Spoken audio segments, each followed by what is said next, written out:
एक महीने में मैम यहाँ पर कम से कम 100 ड्राइवर तो हमारे बिगनर आते हैं। कितने दिन का ट्रेनिंग? उनका 15 घंटे की ट्रेनिंग होती है, 1 महीने की ट्रेनिंग होती है।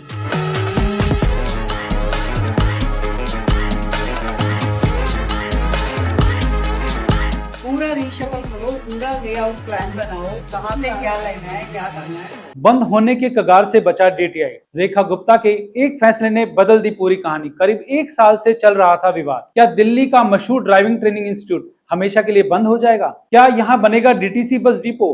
क्या खत्म हो जाएंगी हजारों युवाओं की ड्राइविंग सीखने की उम्मीद?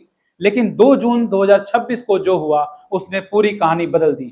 22 जुलाई 2025 वह दिन जब बुराड़ी अथॉरिटी गेट नंबर 3 स्थित डीटीआई ड्राइविंग ट्रेनिंग इंस्टीट्यूट को बंद कर दिया गया। अचानक ट्रेनिंग रुक गई, नए एडमिशन बंद हो गए और जो लोग ड्राइविंग सीखने आए थे उन्हें उनकी फीस तक वापस करनी पड़ी। एक ऐसा संस्थान जहां कभी सैकड़ों लोग ड्राइविंग सीखते थे, वह पूरी तरह सूना पड़ गया। लोगों के मन में सिर्फ एक सवाल था, क्या अब यहाँ डीटीसी बसों की पार्किंग बनेगी?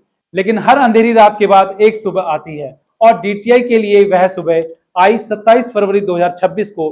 कई महीनों के इंतजार के बाद ड्राइविंग ट्रेनिंग इंस्टीट्यूट को दोबारा शुरू करने की अनुमति मिली।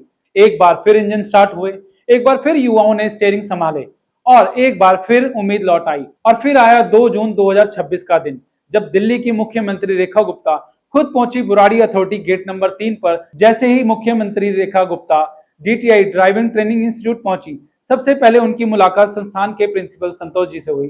संतोष जी ने पूरे संस्थान की जानकारी दी। बताया गया कि किस तरह यह संस्थान वर्षों से युवाओं, महिलाओं और पेशेवर ड्राइवरों को प्रशिक्षण दे रहा है। उन्होंने मुख्यमंत्री को ट्रेनिंग ट्रैक, बसें, उपकरण और संस्थान की उपलब्धियों से भी अवगत कराया। संतोष जी की बातों को ध्यान से सुनने के बाद रेखा गुप्ता ने खुद पूरे संस्थान का निरीक्षण करने का फैसला किया।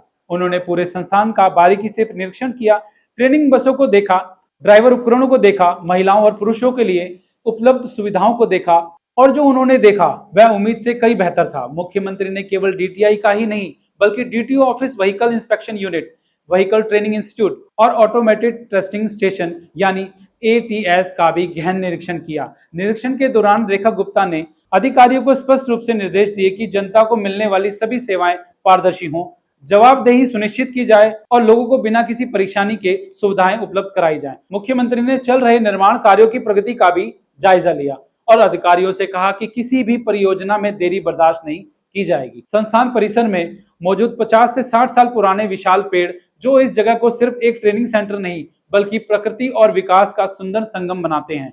निरीक्षण पूरा होने के बाद मुख्यमंत्री ने बड़ा संकेत दिया कि डीटीसी बसों की पार्किंग के लिए दूसरी जगह तलाश ली जाएगी, लेकिन ड्राइविंग ट्रेनिंग इंस्टीट्यूट संस्थान को वर्तमान स्थान पर ही जारी रखा जाना चाहिए। एक ऐसा संस्थान जो बंद होने की कगार पर था, आज फिर नई उम्मीद के साथ खड़ा है और हजारों युवाओं के सपने एक बार फिर सड़क पर दौड़ने के लिए तैयार हैं। क्या आपको लगता है कि डीटीआई को बचाने का यह फैसला सही है? आपकी राय कमेंट में जरूर बताइए। वीडियो पसंद आए तो वीडियो को लाइक करें, शेयर करें, कमेंट करें और सब्सक्राइब करना ना भूलें। आप देख रहे हैं द मॉर्निंग स्टार डिजिटल। मैं सुनील शर्मा, नमस्कार।